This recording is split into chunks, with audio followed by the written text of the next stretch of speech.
Guys, napulot ito ni kuya nyo dun sa basurahan. Bale, ang dami mga tinapon na laruan dun, no?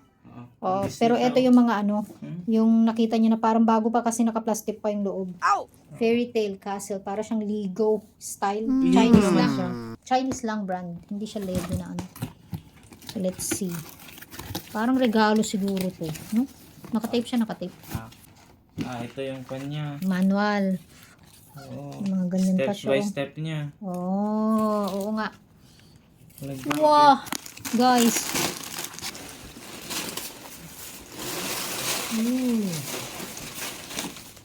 Dalawang coin.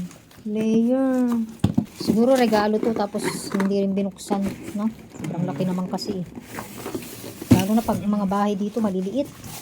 Yan yung ano, yung magagawa nito. My goodness. Malito ba ka? Oo. Sa bali dati. Guys, naka-plastic talaga siya. Oh, matutuwa yung aking anak nito. Meron na siyang 1 taon na ipapuzzle.